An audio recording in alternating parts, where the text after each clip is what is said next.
Բարև ձեզ Սիմոնյան Փոստյութուբյան ալիքի հարգելի հետևորդներ, այսօր զրուցելու եմ իրավագիտության թեկնածու դոցենտ Գևորգ Պետրոսյանի հետ։ Բարև ձեզ, պարոն Պետրոսյան։ Բարև ձեզ։ Պարոն Պետրոսյան, Սահմանադրական դատարանը ընդդիմադիր ուժերի դիմումները մերժեց, Կենտրոնական ընտրական հանձնաժողովի որոշումը թողեց ուժի մեջ եւ փաստացի ընտրությունների արդյունքները չչեղարկվեցին։ Ինչ կարծիք ունեք ՍԴ-ի այդ որոշման հետ կապված։ Հարգելի պարոն Սիմոնյան, դա միանգամայն կանխատեսելի էր, որովհետև Սահմանադրական դատարանը դարձել է Նիկոլի ձեռի գործիքը։ Չէ՞ որ Նիկոլը նոր ընտրվելուց մի քանի օր անց ասեց՝ «Խի Հայաստանում մտես դատավոր կա, որ իմ ասածը չանի»։ Հիմա այնտեղ բոլորը կամակատարներ են, ծառայում են Նիկոլի կամքին, ցանկություններին, քմահաճույքներին, պահանջներին, շահերին։ Հենց որ ես չեմ զարմանում։ Պարզապես ընդդիմությունը մի քիչ հետընտրական պասիվություն է դրսևորում, որը անձամբ ես դրական չեմ գնահատում, եւ պետք է ընդունել մի բան, որ սա ամենևին էլ այն չի, որ Նիկոլ Փաշինյանը հաղթել է։ Սրան պետք է հաջորդի պայքար։ Հասկանում եք, բոլորը հասկանում են, որ Նիկոլ Փաշինը չի հաղթել։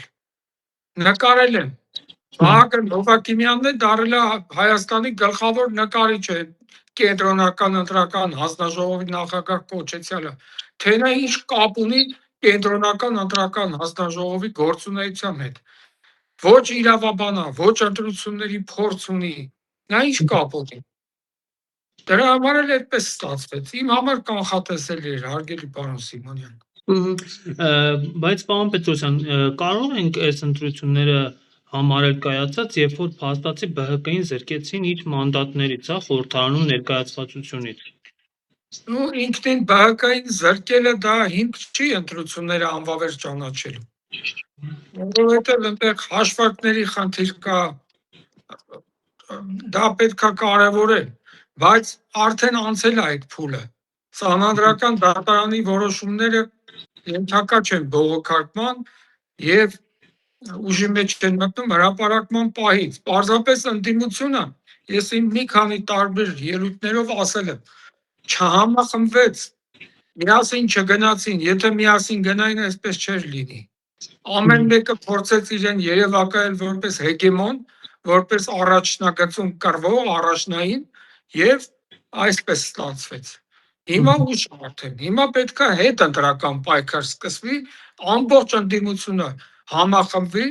դուրս գան փողոց, իրենց ընտրազանգվածին հանեն փողոց։ Սա է միացումը։ Տեսեք, հարգելի պարոն Սիմոնյան, օրինակ ընտրարշավը ընթանում էր ընտրական օրենսգիր սահմանադրական օրենքի լուրջ խախտումներով։ Հենց միայն են, որ Նիկոլ Փաշինի հակառակորդները, այն հակառակորդները, ովքեր պոտենցիալ կարող էին տեղ զբաղեցնել ազգային ժողովում, դրանք բոլորը անազատության մեջ էին։ Իսկ ինքը միազգան շրջում էր իր համար քարոզարշավ էր անում, հետո այդ բացի դա, տեսեք, կուսակցությունների մասին մենք ունենք սահմանադրական օրենք, որի համաձայն կուսակցությունը պետք է ունենա գաղափարախոսություն։ Դուք գրագետ, իրազեկ, լրագրող եք։ Դուք տեսաք, որ քարոզարշավի ընթացքում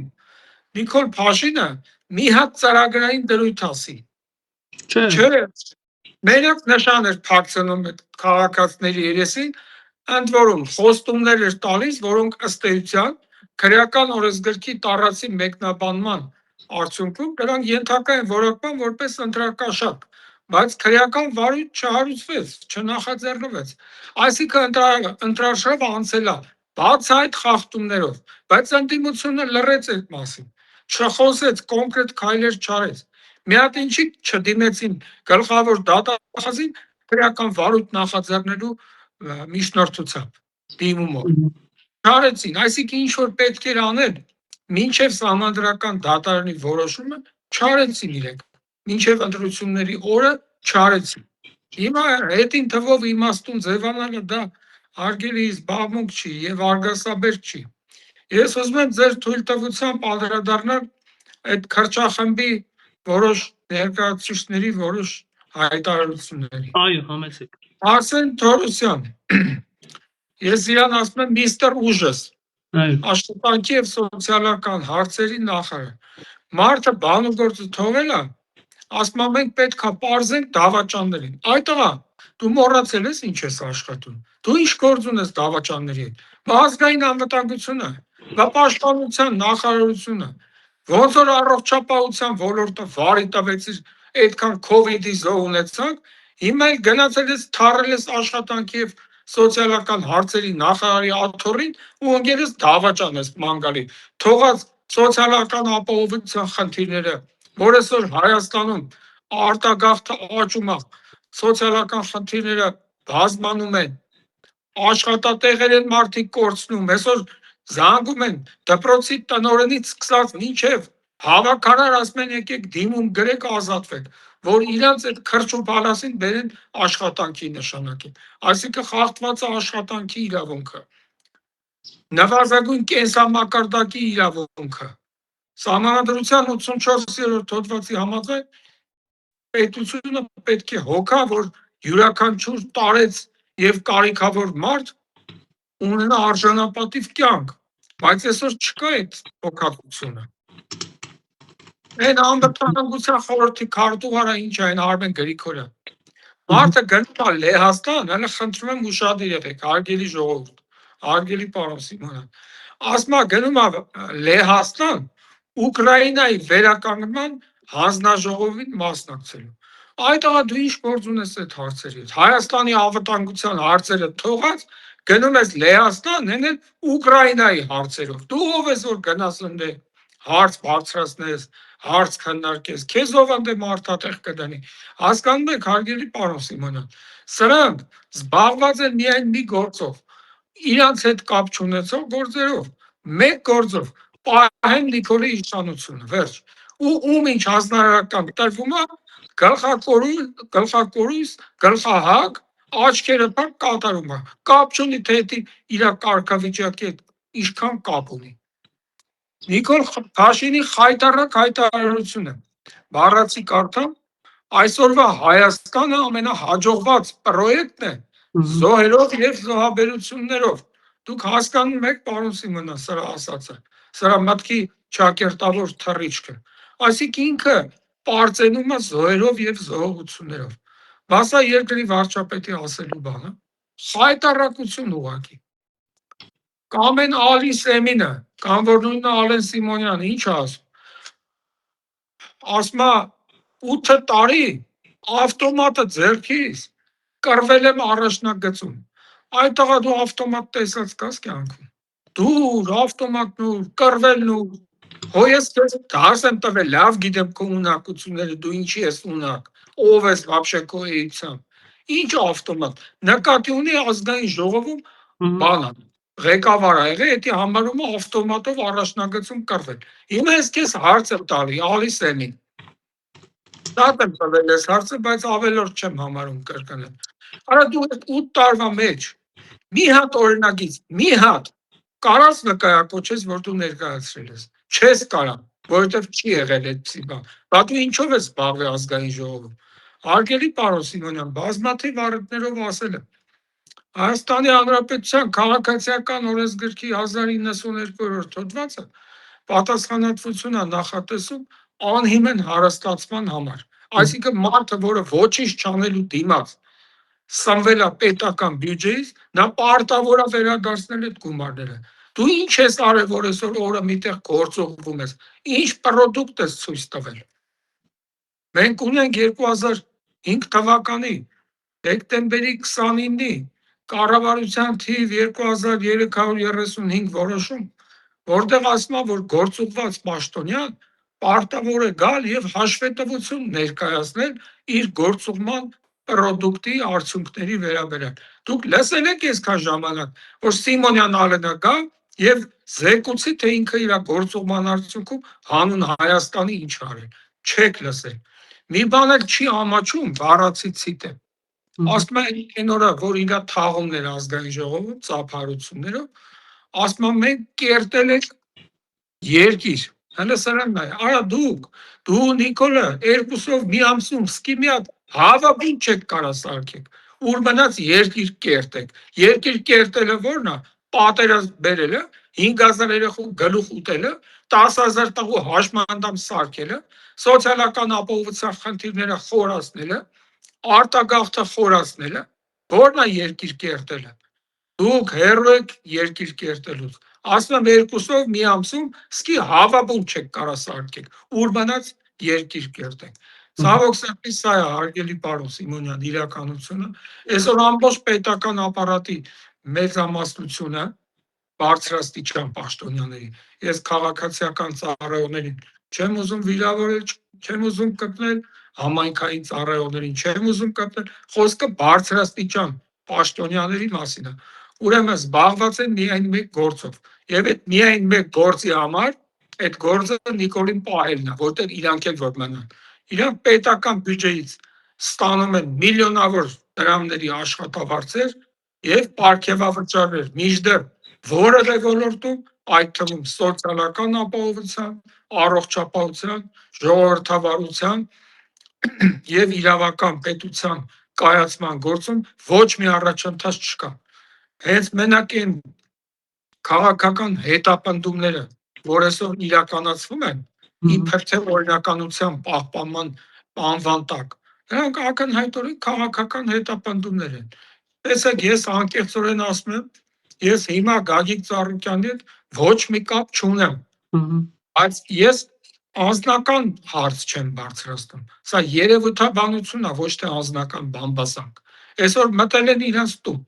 փողերի լվացման մեղադրանքով խուզարկություն ունենում։ Դա խելագարության կանխավարկածից է։ Փողերի լվացման գործով ի՞նչ խուզարկություն։ Խուզարկություն են անում զենք հայտնաբերելու, թմրանյութ հայտնաբերելու։ Փողերի լվացեք, այդ մարդը բիզնեսմեն է, գործ արել, բերել փողը տունը դրել է։ Այդ եղավ ինչ ես այդում ստուգի ես։ Այսօր արցանից պաշարված է տունը։ Փաստաբաններին էլ չեն թողնում ներս։ Դա ուրիշ արդեն խախտում է այդ իրավապահների կողմից։ Քրեական օրենսգրքի 491-րդ հոդվածի համաձայն փաստաբանի օրինական գործունեությանը խոչընդոտելը դա առաջացնում է քրեական պատասխանատվություն։ Ոչ մեկ իրավունք չունի փաստաբանի մուտքը արգելել։ Հիմա այս պահին, քանի որ ինքը խուզարկվում է, ինքը փաստացի գտնվում է անազատության մեջ։ Իսկ այդ իմ նշած 491 հոդվածը հստակ ասում է, ցանկացած վայրում անազատության մեջ գտնվողին փաստաբանը իրավունք ունի անարգել, այցելել, տեսակցել։ Այսօր էդ էլ են խախտում։ Այսինքն նորից եմ ասում, դրանք լծված են մեկ նպատակի՝ պահպանել Նիկոլ Փաշինի, հետևաբար նաև իրանց պաշտոնները։ Ուրիշ որևէ առաքելություն, օրինականության պահպանում չկա, գոյություն չունի։ Մենք հիմա ապրում ենք ժողովրդասպանության բաստիոնում, ոչ թե իրավական պետության, ժողովրդավարության, այլ ժողովրդասպանության բաստիոնում։ Երբևէ, հարգելի պարոն Սիմոնյան, որևէ իշխանության օրոք մենք այս թվականակով քաղաքական բանտարկյալներ չենք ունեցել։ Եվ այսօր ում որ տանում բանտարկում են, այդպես անհիմն խուզարկություններ են իրականացնում, դրանք բոլորը քաղաքական հալածյալներ են։ Բայց իրանք պետք է մի բան իմանան, այդ անգրագետները, որ կյանքում ոչ մի բան անպատիժ չի մնում, գալու է նաև իրանց պատժի ենթարկվելու ժամանակը։ Պարզապես մի քիչ շուտ կամ ուշ, բայց գալու է։ Պարոն Պետրոսյան, ուժեղ Հայաստանը որոշել է մանդատները վերցնել, Հայաստան դաշինքը դեռևս հայտարարություն չի արել, այս առումով հանրային արձագանքը տարբեր է, մարդիկ ասում են թող չվերցնեին, մյուսներն էլ ասում են մանդատները պետք կգան փողոցային պայքարի համար, դուք ինչ կարծիք ունեք։ Ուրեմն մանդատները փողոցային պայքարին բացարձակապես չեն կարող պետք գալ։ Ես կարծում եմ, որ պետք է չվերցնել։ Դրանով ստեղծել սահմանադրական ճգնաժամ։ Շատ անգամներ եմ ասել, հարգելի պարոն Սիմոնյան, էլի բայց կրկնում եմ, թող ժողովուրդը նկատի ունենա։ Տեսեք, Սահմանադրության 89-րդ հոդվածի համաձայն ազգային ժողովը պետք է բաղկացած լինի առնվազն 101 պատգամավորից։ Հիմա եթե ոչ մի ընդդիմադիր ուժ չվերցրեց մանդատները, իրենք իրենցով միայն չեն կարող այդ 101 ձայնը ապահովել։ Հասկանում եք, բացի այդ, Սահմանադրության 104-րդ հոդվածի համաձայն ասում է ազգային ժողովի նախագահի տեղակալներից մեկը դա 3 տեղակալ ունի։ Պարտադիր պետք է լինի ընդդիմադիր խմբակցությունից։ Եթե ընդդիմադիր խմբակցություն չկա,